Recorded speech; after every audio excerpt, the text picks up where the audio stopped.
Rifai Sheikh റളിയല്ലാഹു അൻഹുവിനെ അനുസ്മരിക്കുക എന്നതാണ് നമ്മുടെ ഈ ഒരുമിച്ച് കൂടലിന്റെ ഒരു ലക്ഷ്യം. മഹാന്മാരെ സ്മരിക്കുന്നതിന്റെ ഉദ്ദേശം, അവരെക്കുറിച്ച് പഠിക്കുന്നതിന്റെ ഉദ്ദേശം,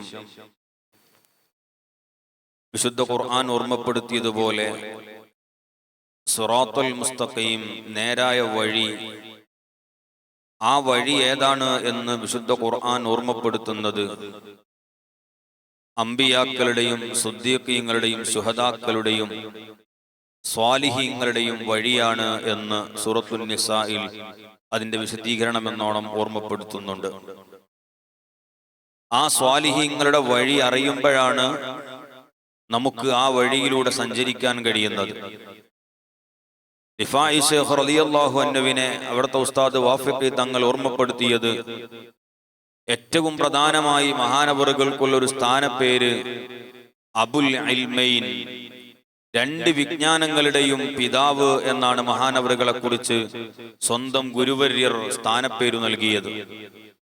അഥവാ മഹാന്മാരെ ചരിത്രം പഠിക്കുമ്പോൾ അറിവിനെ സ്നേഹിക്കുകയും അറിവിന് വേണ്ടി ജീവിതം മാറ്റിവെക്കുകയും അവരെ ജീവിതത്തിന്റെ നല്ലൊരു ഭാഗം അറിവ് സ്വായത്തമാക്കാനും അത് മറ്റുള്ളവരിലേക്ക് പ്രചരിപ്പിക്കാനും ശ്രമിച്ചു എന്നതാണ് മഹാന്മാരുടെ മുഴുവൻ ജീവിതത്തിന്റെ ഭാഗം. ഇത് ഏതു മഹാന്മാരെയും അനുസ്മരിക്കുമ്പോൾ നമ്മുടെ ജീവിതത്തിലേക്കും കൊണ്ടുവരാനുള്ള, നമ്മുടെ മക്കളിലേക്കും നമ്മുടെ പരമ്പരയിലേക്കും എത്തിച്ചു കൊടുക്കാനുള്ള ഏറ്റവും വലിയ സന്ദേശമാണ് ഇൽമിനെ പ്രചരിപ്പിക്കുകയും അത് നേടിയെടുക്കുകയും ചെയ്യുക എന്നത്. അഥവാ ജീവിക്കുന്നത് മുഴുവനും മരിക്കുന്ന കാലം വരെ എത്ര കാലമാണെങ്കിലും ഇൽമു നേടിയെടുക്കാനുള്ള ശ്രമം വേണം. ബഹുമാനപ്പെട്ട ഇമാം ഗസാലി റഹ്മത്തുള്ളാഹി അലൈഹിയും ഇമാം നവവി റഹ്മത്തുള്ളാഹി അലൈഹിയും അവരൊക്കെ വഫാത്തിന്റെ സമയം വരെ അതാ ഇൽമുമായി ബന്ധപ്പെടുകയാണ്. ചോദിക്കുമ്പോൾ പറയുന്നത് അതെനിക്കൊരു മുതഅല്ലിമായി മരിക്കാനാണ്. ഇൽമിനെ സ്നേഹിക്കുക എന്നത് ബഹുമാനപ്പെട്ട റിഫാഇ ശൈഖ് റളിയല്ലാഹു അൻഹുവിന്റെ ജീവിതം പഠിക്കുമ്പോൾ ഏറ്റവും പ്രധാനമായി ജീവിതത്തിലേക്ക് കൊണ്ടുവരേണ്ട ഒന്ന് അതുതന്നെയാണ്. മഹാനവറുകൾ 7 വയസ്സ് പ്രായമാകുമ്പോൾ അവിടുത്തെ ഉസ്താദിന് വിശുദ്ധ ഖുർആൻ മുഴുവനായും ഓതി കേൾപ്പിച്ചു കൊടുക്കുന്നു. 7 വയസ്സാകുമ്പോൾ വിശുദ്ധ ഖുർആൻ മുഴുവനും മനഃപ്പാഠമാക്കുന്നു. മുഹയ്യിദ്ദീൻ ശൈഖ് റളിയല്ലാഹു അൻഹുവിന്റെ ചരിത്രത്തിലും ഇത് കാണാൻ കഴിയും.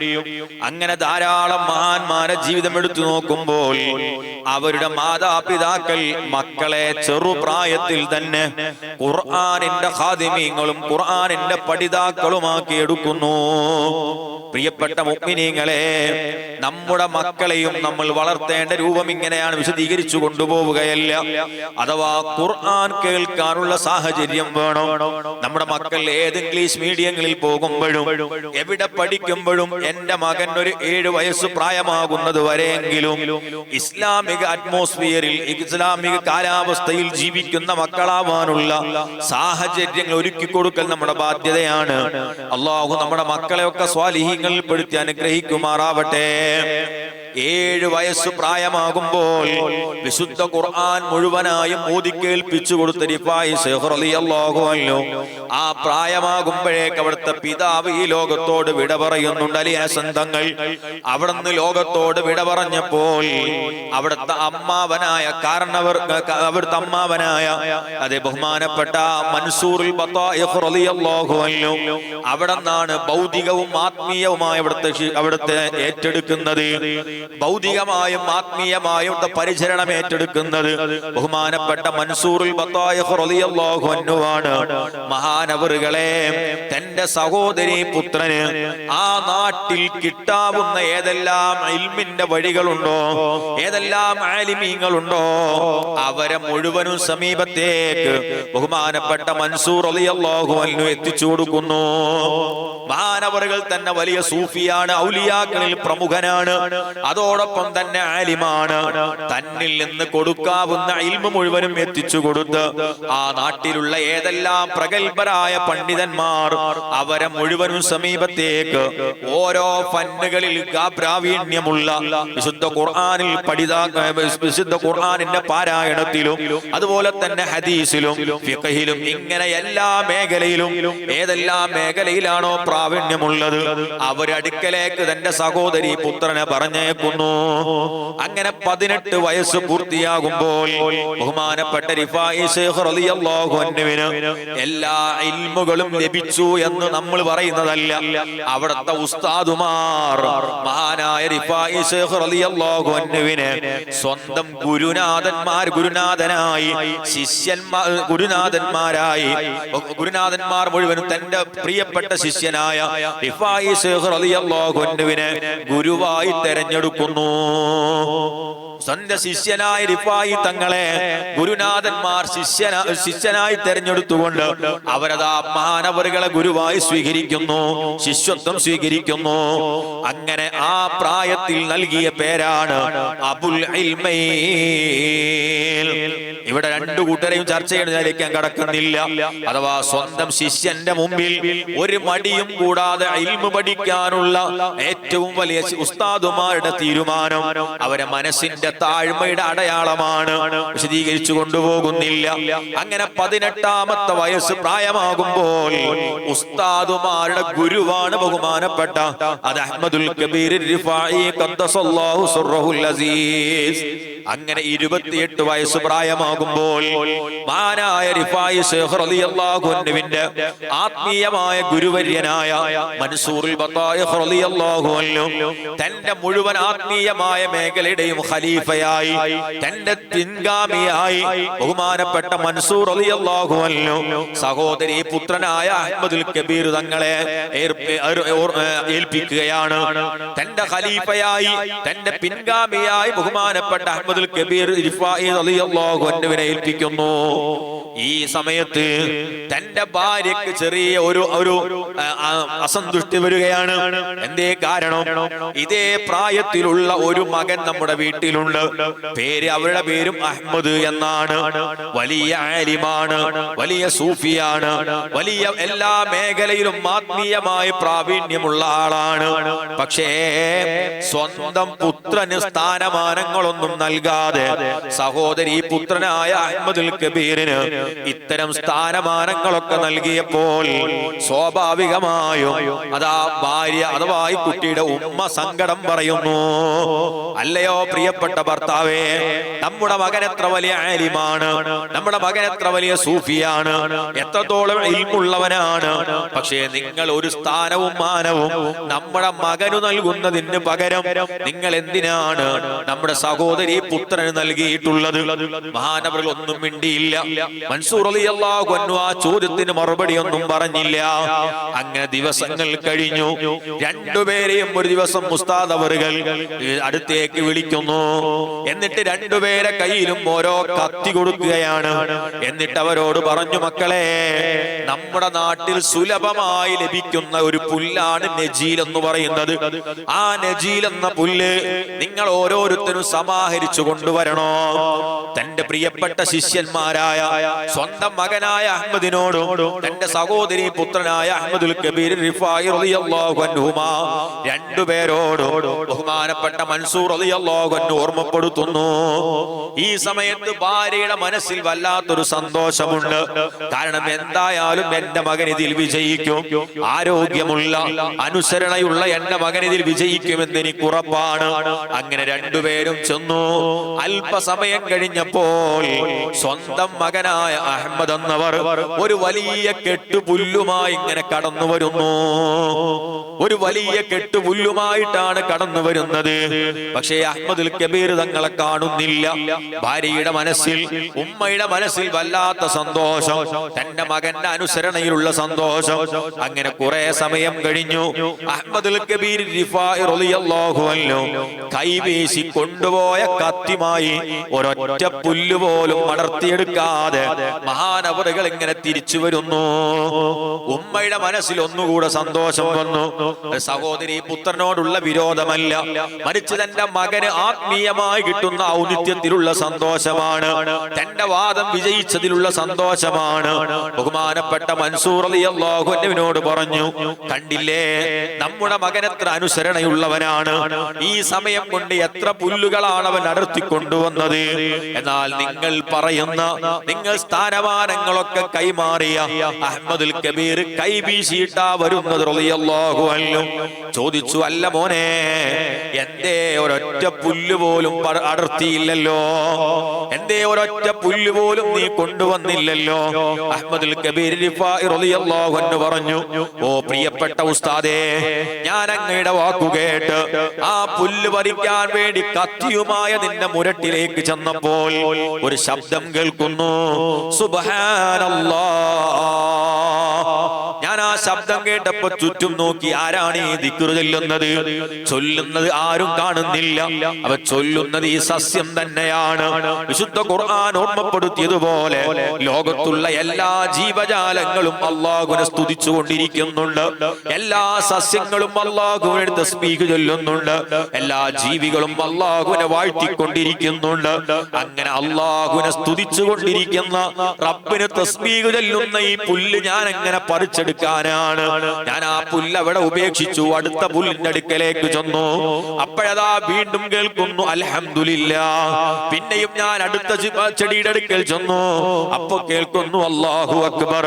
ഇങ്ങനെ എല്ലാ സസ്യങ്ങളും അല്ലാഹുവിനെ വാഴ്ത്തിക്കൊണ്ടിരിക്കുന്നു. ഉസ്താദേ, അല്ലാഹുവിനെ വാഴ്ത്തിക്കൊണ്ടിരിക്കുന്ന ഒരു സസ്യം ഞാൻ എങ്ങനെ പറിച്ചെടുക്കാനാ?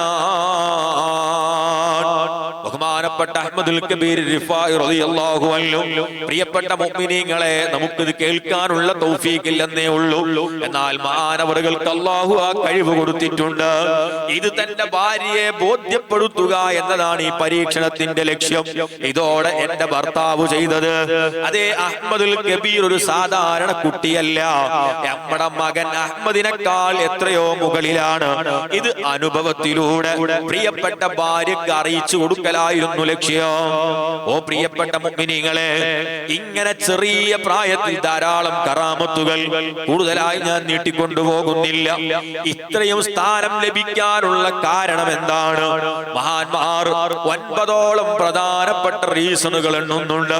അഹ്മദുൽ കബീർ റിഫാഇ റളിയല്ലാഹു അൻഹുവിന് ഇത്രയും മഹത്വം കിട്ടാനുള്ള പ്രധാനപ്പെട്ട ഒരു കാരണം, അത് ഒന്നാമതായി എണ്ണുന്നത് അതേ മഹാനവറുകളുടെ തവാളു. മൻ തവാളഅ റഫഅഹുല്ലാഹ്. അതേ, ആരെങ്കിലും താഴ്മ കാണിച്ചാൽ അല്ലാഹു അവനെ ഉയർത്തുമെന്ന് ഹബീബ് മുഹമ്മദുർ റസൂലുള്ളാഹി സ്വല്ലല്ലാഹു അലൈഹി വസല്ലം. ആരെങ്കിലും കിബ്ർ നടിച്ചാൽ അല്ലാഹു അവനെ താഴ്ത്തി കെട്ടുകയും ചെയ്യും. അതേ, ബഹുമാനപ്പെട്ട റിഫായി ശൈഖ് റളിയല്ലാഹു അൻഹുവിനെ കുറിച്ച് എവിടെ ചരിത്രം വായിക്കുമ്പോഴും കാണാവുന്ന അവിടുത്തെ തവാളു, താഴ്മയാൽ അകാലത്തുള്ള മുഴുവൻ ആലിമീങ്ങളും അതേ അവിടുന്ന് എഴുതി വെക്കുന്നത് കാണാം. താഴ്മക്ക് ഒരാളെ കുറിച്ച് ഉദാഹരണം പറയുകയാണെങ്കിൽ, ഒരാൾ ഇങ്ങനെയാണ് തവാളു. താഴ്മ എന്ന് പറഞ്ഞാൽ എന്താണ്? അത് അദബ് എങ്ങനെയെന്ന് ചോദിച്ചാൽ പറഞ്ഞു കൊടുക്കാൻ കഴിയില്ലല്ലോ, അത് മര്യാദയാണ്. എന്നതുപോലെ തവാളു എന്ന് പറഞ്ഞാൽ താഴ്മയാണ്. അതിനെങ്ങനെയാണ് ഡെഫിനിഷൻ പറയാ, എങ്ങനെയാണ് ഉദാഹരണം പറയാ? അങ്ങനെ ഉദാഹരണം കാണിച്ചു കൊടുക്കണമെങ്കിൽ അത് അഹ്മദുൽ കബീർ റിഫാഇ റളിയല്ലാഹു അൻഹു അവിടത്തെ ചൂണ്ടിക്കാണിച്ചു കൊടുത്താൽ അത് തവാളുഇന്റെ ഉപമയാൽ. ഒരേ തവാളുവിന് ഒരാൾക്ക് ഉപമ പറയണമെങ്കിൽ, ഒരാൾക്ക് ഒരാളെ ചൂണ്ടിക്കാണിച്ചു കൊടുക്കണമെങ്കിൽ അത് അഹ്മദുൽ കബീർ റിഫാഇ റളിയല്ലാഹു അൻഹുവിനെ കാണിച്ചു കൊടുത്താൽ മതി.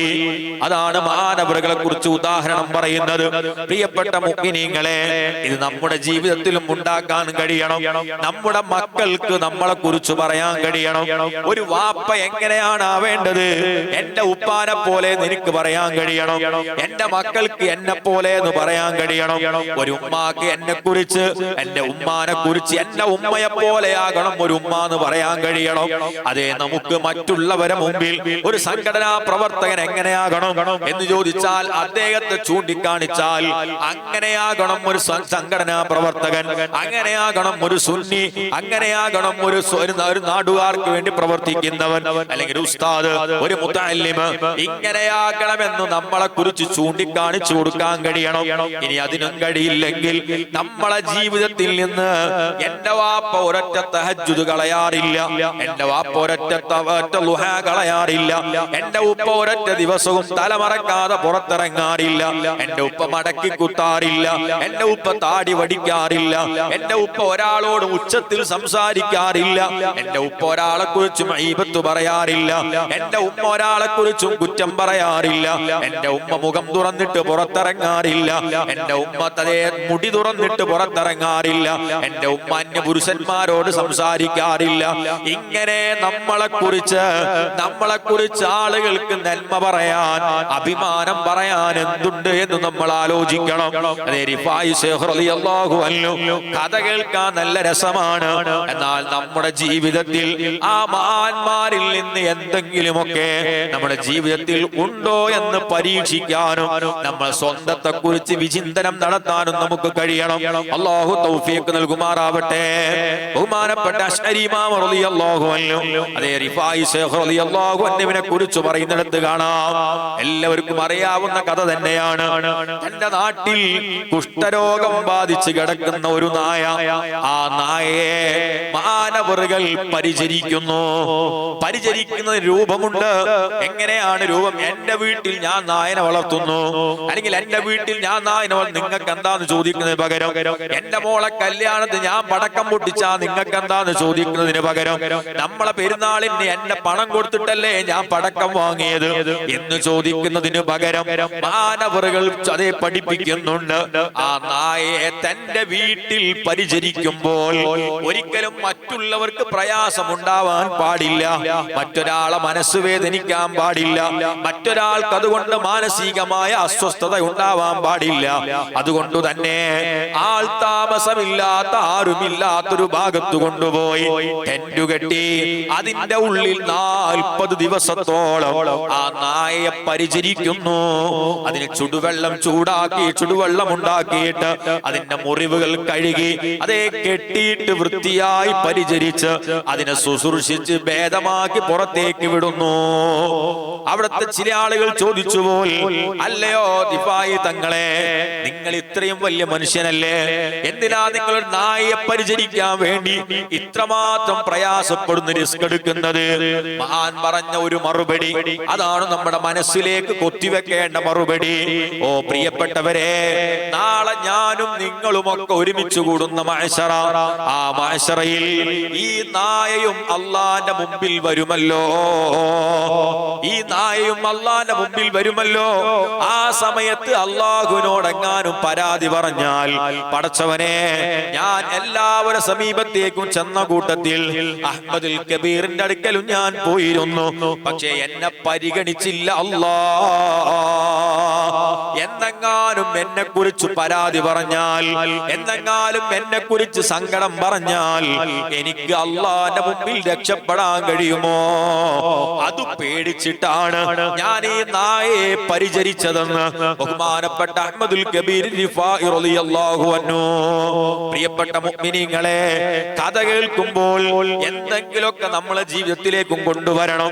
നമ്മൾ ആ വേനൽക്കാലം വരാൻ പോവുകയാണ്, ചൂട് ശക്തമാവാൻ പോവുകയാണ്.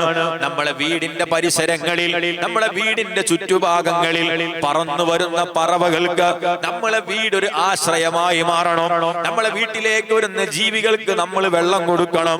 റിഫായി ശൈഖിന്റെ ചരിത്രം കേട്ടിട്ട് ഹാവു എന്ത് രസം എന്ന് പറയുന്നതിന് പകരം മാനവകളെ ജീവിതത്തിൽ നിന്ന് അതേ എല്ലാ ജീവികൾക്കും കാരുണ്യം ചെയ്യുക എന്ന ഏറ്റവും ഉദാത്തമായ ഒരു മാതൃക നമ്മുടെ ജീവിതത്തിൽ ഉണ്ടാകണം. നമ്മുടെ വീട്ടിൽ വരുന്ന ജീവികൾക്ക്, പറവകൾക്ക്, മറ്റുള്ള ജീവജാലങ്ങൾക്ക് നമ്മൾ വെള്ളവും ഭക്ഷണവും കൊടുക്കുന്നവരാകണം.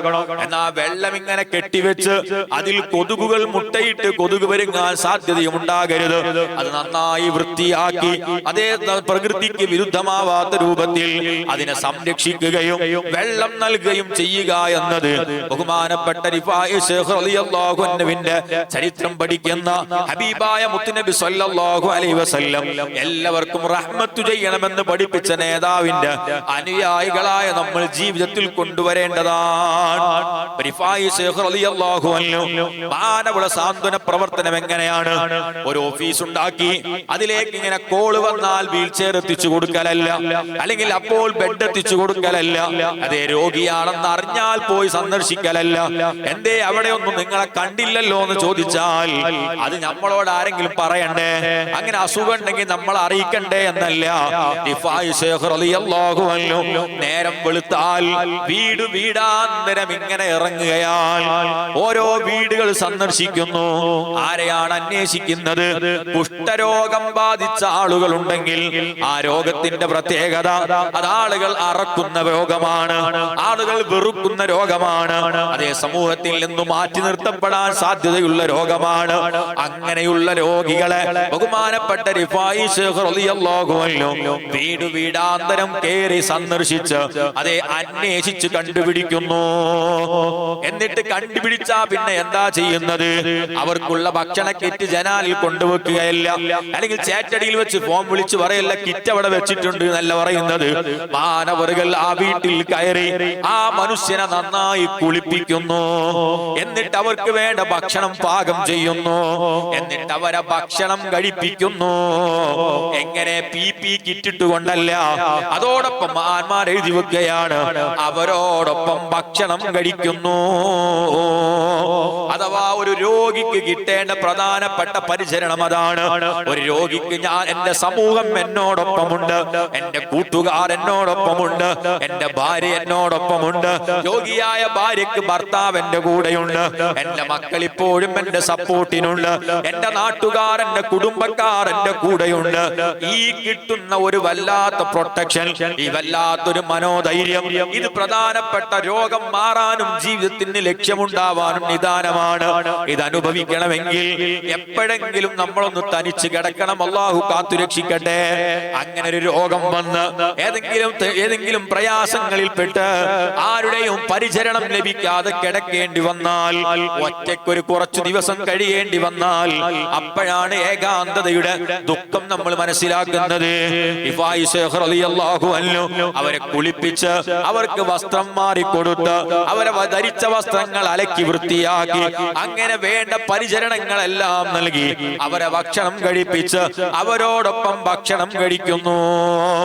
ഇതെല്ലാം പൂർവീകരായ ഖലീഫമാരായ സിദ്ദീഖുൽ അക്ബർ റളിയല്ലാഹു അൻഹു, ബഹുമാനപ്പെട്ട ഉമർ ബിൻ ഖത്താബ് റളിയല്ലാഹു അൻഹു, ഇവരെയെല്ലാം ജീവിതത്തിൽ കാണുന്ന ഏറ്റവും വലിയ ഉദാത്തമായ എല്ലാവർക്കും ഇമിറ്റേറ്റ് ചെയ്യാവുന്ന മാതൃകയാണ്.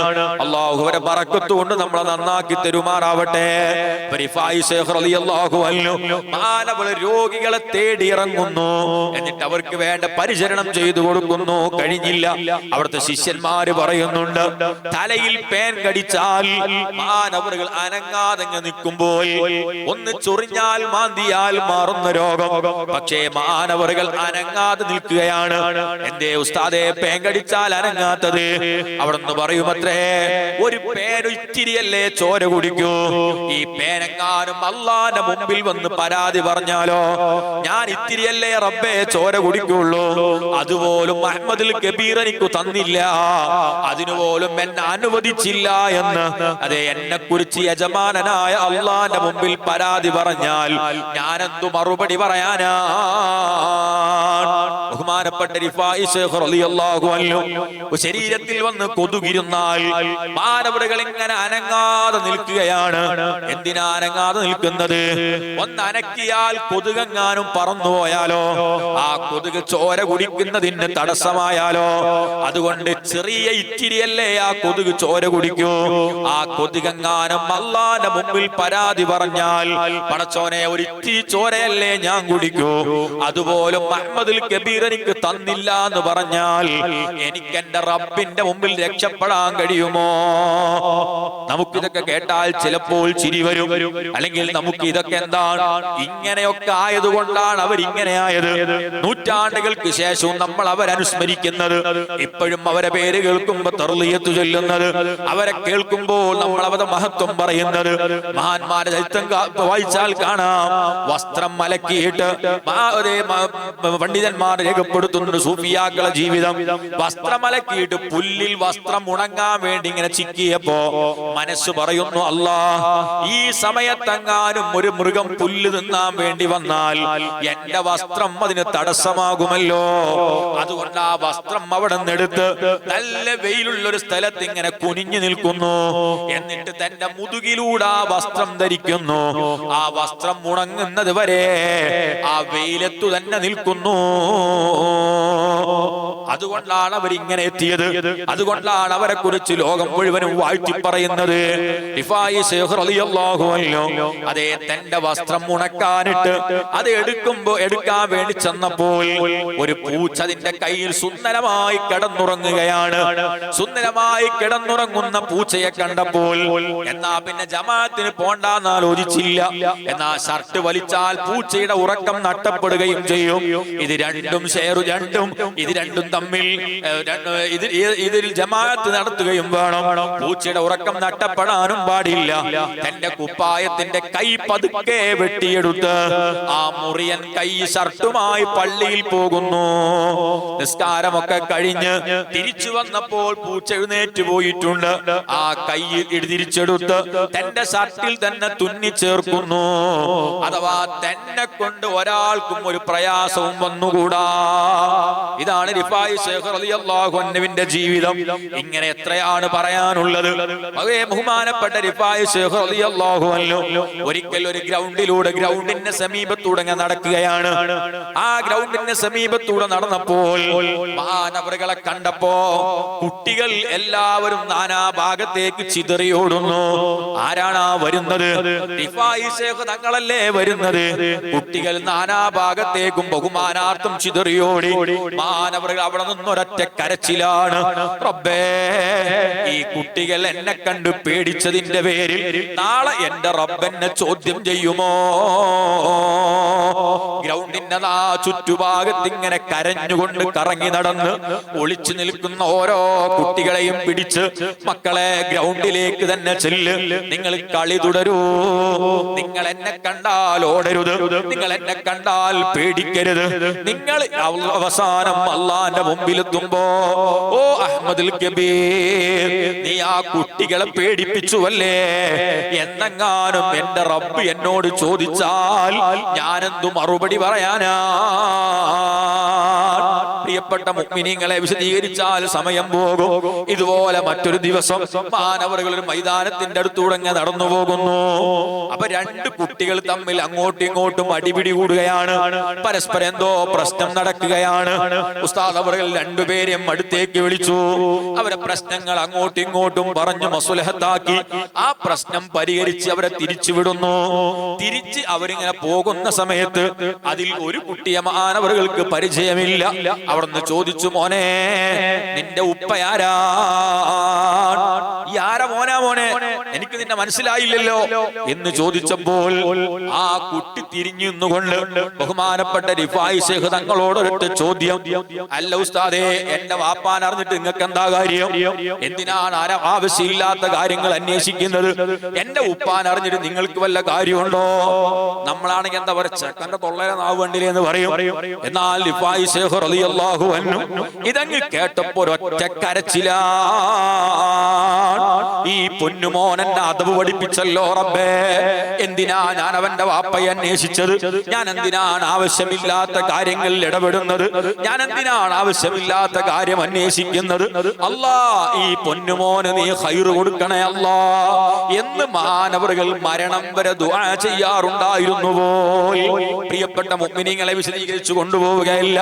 ഇങ്ങനെ ജീവിതത്തിന്റെ എല്ലാ മേഖലയിലും ഒരു മനുഷ്യന് ഏതെല്ലാം രൂപത്തിൽ ഒരാളെ ഇമിറ്റേറ്റ് ചെയ്യാൻ പറ്റുമോ? മുതഅല്ലിമീങ്ങൾക്ക് പഠിക്കാനുണ്ട്, ആലിമീങ്ങൾക്ക് പഠിക്കാനുണ്ട്, മുത്തുനബിയെ മഹബ്ബത്ത് വെക്കുന്ന മുഹിബ്ബീങ്ങൾക്ക് പഠിക്കാനുണ്ട്. ഇങ്ങനെ ഒരു മനുഷ്യന്റെ എല്ലാ മേഖലയിലും മാനവറുകളെ കുറിച്ച് പഠിക്കാനുണ്ട്. പ്രത്യേകിച്ച് സാന്ത്വന പ്രവർത്തനം നടത്തുന്ന ആളുകൾ, ചാരിറ്റി പ്രവർത്തനം നടത്തുന്ന ആളുകൾ ഏറ്റവും നന്നായി പഠിക്കേണ്ട മഹാനാണ് അഹ്മദുൽ കബീർ റിഫായി ഖദ്ദസല്ലാഹു സിർറഹുൽ അസീസ്. ധാരാളം ചരിത്രങ്ങൾ പറയാനുണ്ട്. എന്റെ ഇൽമിന്റെ ബാഹുല്യം കൊണ്ടല്ല, മഹാനവരുടെ ചരിത്രം അത്രയും ബൃഹത്താണ്. മഹാനായ റിഫായി ശൈഖ് റളിയല്ലാഹു അൻഹു ഏതെങ്കിലും ഇടങ്ങളിൽ നിന്ന് തന്റെ ശിഷ്യന്മാരോടൊപ്പം, തന്റെ മുരീദന്മാരോടൊപ്പം വരുമ്പോ കാടുകളിലൂടെയാണ് യാത്ര ചെയ്യുന്നത്. തിരിച്ചു വരുമ്പോ കാട്ടിലെത്തുമ്പോ മക്കളോട്, ശിഷ്യന്മാരോട് പറയും, നിങ്ങളെല്ലാവരും വാഹനപ്പുറത്ത് നിന്ന് ഇറങ്ങണം. എന്നിട്ടെല്ലാവരും അതാ വിറകുകൾ ശേഖരിക്കുന്നു. ആ വിറകുകൾ പാവപ്പെട്ട ഉമ്മമാരുള്ള വീടുകളിലേക്ക് വിറകുകൾ എത്തിച്ചു കൊടുക്കുന്നു. വിറക് ബാക്കിയായാൽ അത് കൊണ്ടുപോയി വിൽക്കുന്നു. എന്നിട്ട് വേണ്ട സാധനങ്ങൾ, വീട്ടു സാധനങ്ങൾ വാങ്ങി ഓരോ വീടുകളിലേക്കും എത്തിച്ചു കൊടുക്കുന്നു. ഇങ്ങനെ ജീവിതം മുഴുവനും പാവപ്പെട്ടവർക്ക് വേണ്ടി, പ്രയാസപ്പെടുന്നവർക്ക് വേണ്ടി മാറ്റിവെച്ച അഹ്മദുൽ കബീർ റിഫായി ഖദ്ദസല്ലാഹു സിർറഹുൽ അസീസ്. അല്ലാഹു തആല മഹാനവറുകളുടെ ബറക്കത്ത് കൊണ്ട് അല്ലാഹു നമ്മളെ രണ്ട് ലോകത്തും വിജയികളിൽ ഉൾപ്പെടുത്തി അനുഗ്രഹിക്കുമാറാവട്ടെ. അല്ലാഹു മരിക്കുന്നത് വരെ അവന്റെ ദീനിന് എന്തെങ്കിലുമൊക്കെ ഖിദ്മത്ത് ചെയ്യാൻ, മുതഅല്ലിമീങ്ങൾക്ക് ഖിദ്മത്ത് ചെയ്യാൻ അല്ലാഹു നമുക്ക് അവസരം നൽകി അനുഗ്രഹിക്കുമാറാവട്ടെ. സുന്നത്തു ജമാഅത്തിന്റെ ഖിദ്മയിലായി ജീവിച്ച് അവസാനം ആ പ്രവർത്തനങ്ങളിൽ തന്നെ മുഴുകി നിൽക്കുമ്പോൾ മരിക്കാൻ അല്ലാഹു നമുക്ക് ഭാഗ്യം നൽകി അനുഗ്രഹിക്കുമാറാവട്ടെ. ആമീൻ എന്ന് ദുആ ചെയ്ത് വാക്കുകൾക്ക് വിരാമം കുറിക്കുന്നു. വാഖിറു ദഅ്വാനാ അൽഹംദുലില്ലാഹി റബ്ബിൽ ആലമീൻ. എല്ലാവരും ദുആ ചെയ്യണമെന്ന വസിയത്തോടെ